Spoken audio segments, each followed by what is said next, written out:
Hey everyone, welcome back. And before we dig in, I just wanted to say a few things. I know I'm supposed to be releasing the mirror room, but there was such a high demand for this. So if you don't know, I'm from Athens, Texas. And if you do know, then you know there's a lot of dark history and a lot of dark lore surrounding this town and involved in this town. So that's what we're going to be covering today. But don't worry, the mirror room is still on track. It's already recorded, it's on standby to post, and it will release next Thursday. But that's what we're getting into tonight. Dark Corners, Athens After Midnight. Let's get into it. They say the devil's work is subtle, but in Athens, Texas, sometimes he builds it in iron and leaves it to rust. You'll hear stories about monkey cages in the woods, tunnels under the town, a preacher who didn't just preach, he experimented. They say a witch cursed the town, and that same curse might be what protects it. If you're from here, you've heard at least one of these stories, but if you go walking through Fuller Park alone, you'll hear something else. A silence so thick it feels like a memory. And when you look down, you'll find the ruins still there, buried, not gone. Not fake, just fading. This is the story of a town that doesn't want to be seen. A story built on iron, ash, and myth. And tonight, we're going there.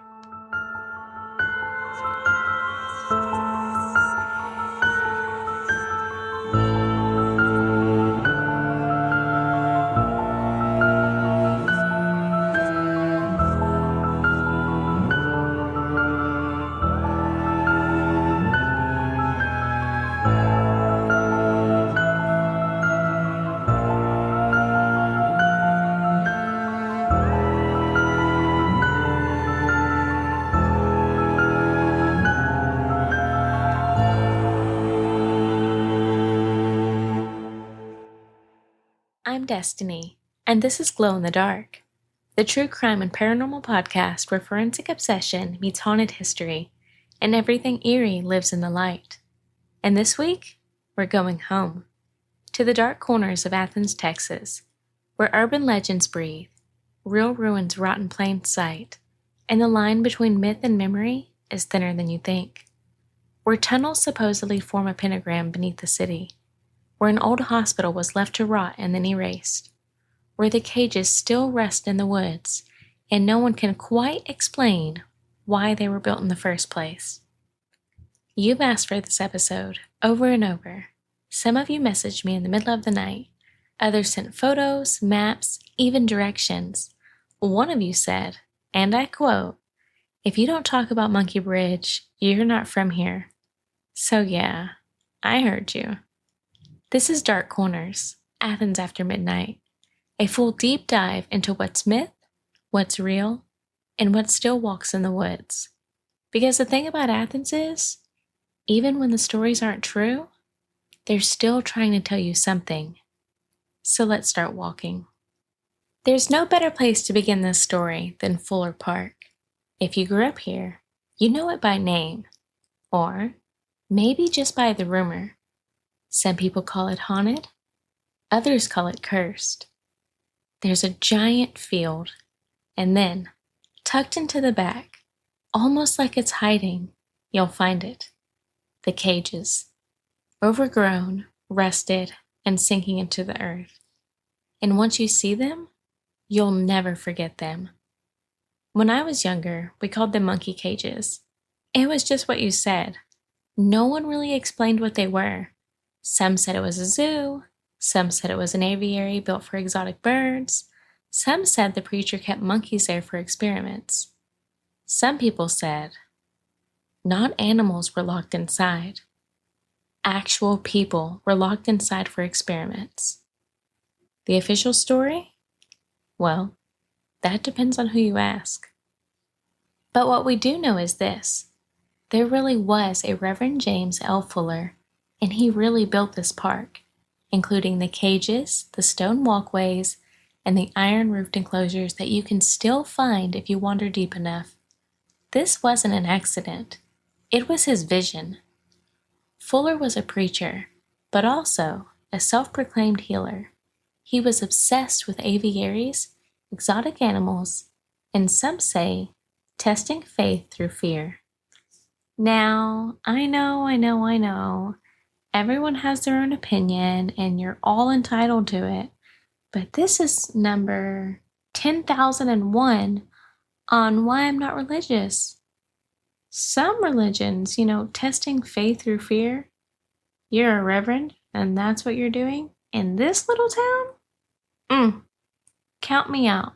Matter of fact, show me the exit, buddy, because I don't want any part of that. I'm going to keep my non-religious self right here. I'm going to be fun right here, right where I am. My little oddity room with my little crazy kids. They're not crazy, they're good, but you know what I mean.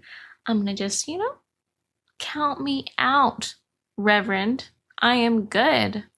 Because I can't stand when religions do that. I'm not saying they all do it. By all means, I'm sure some of you love your faith. And I'm not here to doubt that. But I'm just saying, when there's things like this going on, experiments like this going on, that is some sick and twisted stuff. And I like the dark stuff, so, The most common explanation you'll find is that those cages were originally built for birds, exotic ones, parrots, doves, maybe something rarer, a personal sanctuary of sorts for his wife. But things took a turn. Locals say his wife fell mysteriously ill, and soon after, those bird cages stopped being for birds. When I visited Fuller Park again recently, I walked every path. I saw the cages. Most of them collapsed, half swallowed by vines and rust, but still holding their shape, still holding something. There's one with a stone base and an iron roof that looks like a rotunda. Not something built for birds. It looks functional, reinforced, even clinical. And then there's this strange feeling you get when you stand near it, like it remembers, like it doesn't want to be seen anymore, but it is. And now, it's watching you back. One cage had vines curling through the bars like veins, like the earth was trying to reclaim what it never wanted built. People have claimed to hear whispers in this part of the park. Others say they've seen figures. Some say their devices malfunction near the cages. One person's footage was completely corrupted. And just beyond the cages, through the thinning of the trees, you'll find it. A small stone-ringed cemetery, quiet, overgrown, and guarded by thick pillars of hand-laid rock linked together with rusting iron chains. Inside, there are only 2 graves. One belongs to Virginia Fuller, the preacher's wife, and for 17 years, the organist at the First Baptist Church of Athens. Her stone reads, "She hath done what she could." The other marks the resting place of Milford Lee Fuller, reverend, builder, healer, or something else entirely. He died in 1944, and according to his headstone, "I have fought a good fight. I have finished my course. I have kept the faith." Their graves are still standing, sun-worn, surrounded by weeds, partially swallowed by time, and yet the whole thing feels preserved, like it's not just the memory holding them in place, but will. As if they're still watching over what he built, or maybe over what he left behind. We'll talk about the tunnel theory in a second, but first, let's humanize what's left. Because the truth is, the ruins don't need to scream to be heard. They're silent, but not empty. I stood where the cages once held monkeys, and now only the trees remember. This park wasn't built. It was designed to make you feel small. And if you spend too much time there, if you stand there too long, you will. I actually took my girls there the other day. I know, you're not supposed to go. But I did. I actually took my girls on what we're going to call a glow-in-the-dark field trip, just to show it to them, because they love seeing what I'm covering on these podcasts. I don't show them, the in-depth gore or anything like that, but they do love to see what I'm covering. So I was like, okay, why not sneak them into Fuller Park? Let's show them the cages. Let's show them the cemetery, just so they can fully understand. And even to them, when we stood there, they could feel the thickness in the silence. And that just speaks volumes, because they're just like me. They love the ghost adventures. They love all the creepy, all the spooky. But whenever we just stopped for a minute and I told them, shh, and we just stood there, you could almost hear faint whispers. But then just the thickness of the silence, you can't even begin to explain it. But yeah, what a fun little field trip. Because nothing says family fun like rusting cages and ghost screams after dark, right? So whether those cages held birds, monkeys, or something else, they weren't just built to enclose. They were built to endure.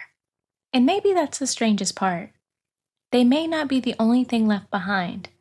Because what if the cages were just the surface? What if something darker was built beneath? Let's go deeper. According to local legend, a network of underground tunnels runs beneath Athens, Texas. And not just aimlessly.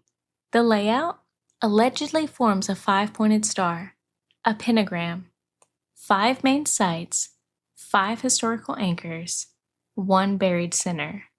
The old courthouse, the First Baptist Church, the old hospital, and a forgotten homestead near West College, and of course, Fuller Park. Some say the tunnels were created for ritual use.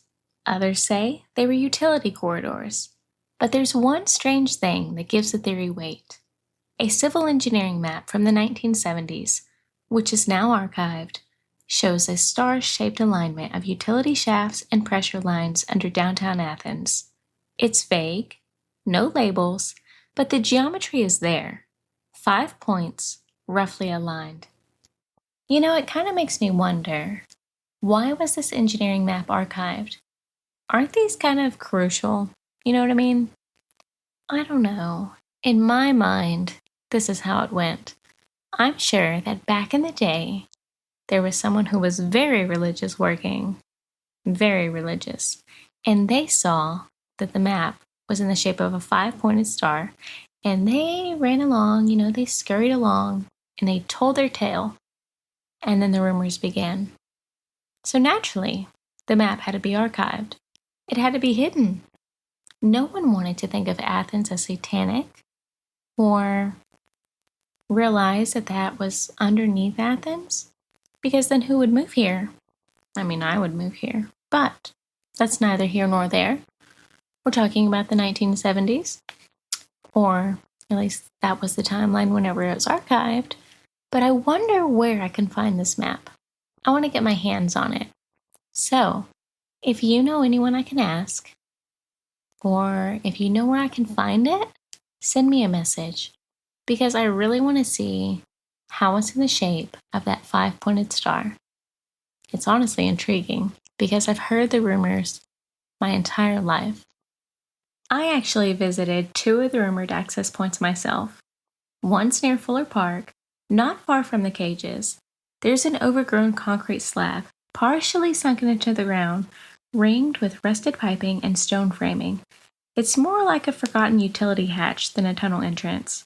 But there's something about it that feels placed, not accidental, like it was made to be found. Or maybe sealed off. Another one's near the Kane Center, tucked behind a fence near the baseball fields. It's hard to see unless you know where to look. Locals say it was never properly maintained because it wasn't meant for city workers. It was meant for something else. Movement, ritual, escape. And then there's one that I've never been able to find, but I've heard it from too many people to ignore. Somewhere out past the tree line, there's said to be a chimney, just like a fireplace. No walls, no house, just brick and soot and the earth. They said it isn't leftover structure, it's an entrance, not to where someone lived, but to where something hides. And then there's the woman, the witch. They said she was buried where the 5 points meet, that the pentagram wasn't a ritual to summon, it was a spell to contain, or protect. A woman was buried with her face down, a curse spoken not out of malice, but defiance. They say her power protects the town, not with violence, but with silence, the kind of hush that warns more than it explains. In forensic psychology, repetition is a trauma marker. When a town echoes the same legend for decades, it's usually because something happened, not always the way it's told, but close enough to leave a bruise in the collective memory. We repeat what we can't process, and Athens keeps repeating itself. Whether the tunnels are real or just a metaphor, something underneath is still speaking. If you're from Athens, you know what I'm talking about. There's something strange that hums beneath the soil. You feel it in places that don't exist anymore. Corners that should be loud, but aren't. Buildings that were there, and now they aren't. And one of the oldest legends to explain that starts with a witch. She didn't fit the mold. Too sharp, too quiet, too much like herself. Some say she lived alone in the woods, knew too much about herbs, and refused to smile when men told her to. And so, they called her a witch. Honestly, that makes her sound like half the women I admire, and I would love to live in the woods alone. Maybe I'm fitting that mold too. Are you all going to call me a witch? But her curse was different. It didn't bring destruction. It brought protection. Storms split before reaching Athens. Tornadoes veer off course. Floods crash into neighboring towns. But not here. And tragedy? It lands everywhere else. Some say she was buried beneath the tunnels. Some say her body anchors the whole pentagram. A seal. A shield. The curse didn't blind the town. It cloaked it. Old magic, still watching, still warning. Now, I'm not saying that nothing bad happens in Athens, because honestly, evil is everywhere. But, hear me out. We get bad weather, yes. Normal bad weather, your average bad weather. But we don't get it as bad as our neighboring towns. Yes, it will flood in certain areas, but that's normally where it's like really low. If you know what I'm talking about, think about Piggly Wiggly. The parking lot kind of lowers, right? It sinks down. So obviously that area floods. It's natural. But we don't get the tornadoes. We don't get things like that. And it kind of makes you wonder, was there really a witch? It makes sense, right? Well, at least in my head it makes sense, okay? Don't judge. But it makes sense. If you really think about it, if you know Athens and you know the local weather, it kind of fits, at least in my head. And then there's the old hospital, the one that doesn't exist anymore, but once stood tall. It was already deteriorating by the time I was a teenager. Boxy, faded, gutted, asbestos signs on the door. Then one day, gone. No ceremony, no marker, just a blank patch of land, like a missing tooth in the town's smile. But people remember. They remember shadow figures in the upper windows, laughter down empty halls, flickering lights in rooms with no electricity. Teenagers dared each other to sneak in. I might be one of those teenagers, but that is neither here nor there. We're not here to talk about me. We're talking about this, okay, guys? Focus. I'm kidding, but not really. Anyways, some came back shaken. Others just never talked about what they saw. There were cold spots sharp enough to bite, walls that bled red stains, and then bled again after being painted over. And the phones? They died every time.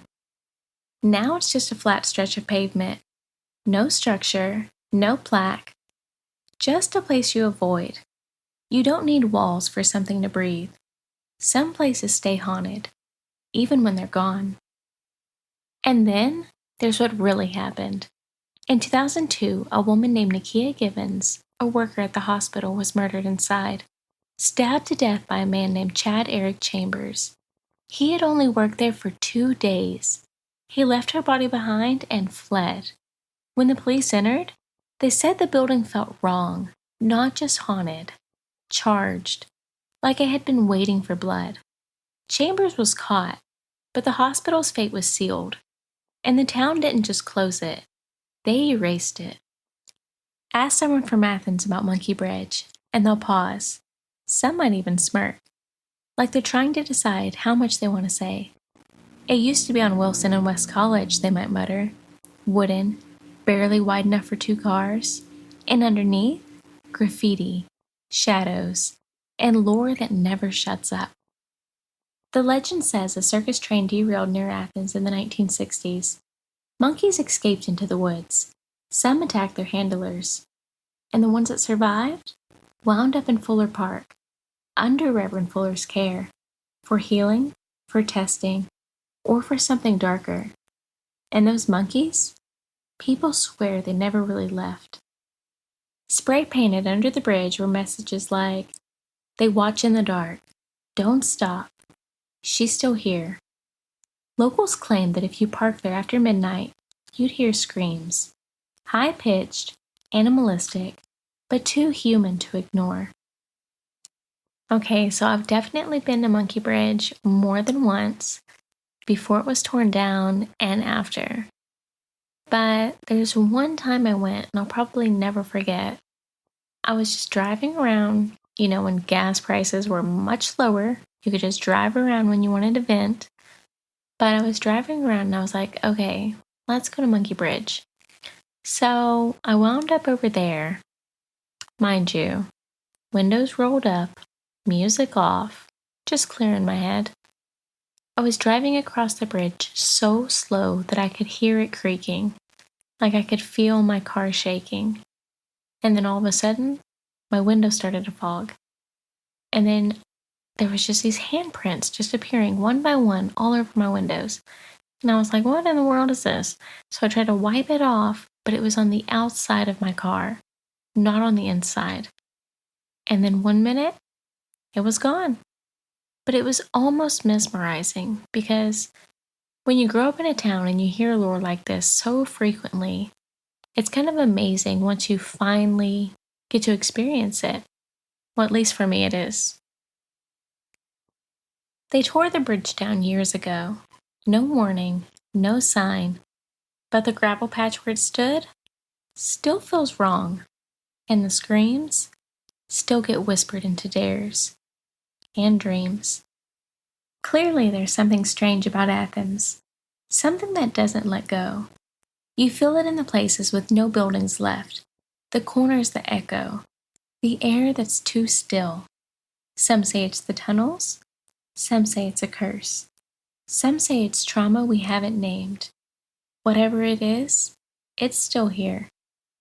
I've walked these ruins, photographed the foundations, and sat in the grass while my daughters played just yards from the rusted cages. I've heard people say it's just urban legend, TikTok bait, but I've stood in Fuller Park, alone, and I felt the hair on the back of my neck rise, not from fear, but recognition. In forensic psychology, there's a term, collective memory. It's what happens when generations absorb the same story, even if the facts are fuzzy. It's about emotional truth, the kind you carry in your gut. And Athens is full of that kind of truth. And maybe that's the magic of haunted hometowns. We bury things, but they don't stay buried. They grow strange in the dark, and they remember us. Tonight's beauty ritual is simple. Don't reach for the mirror. Don't turn on the light.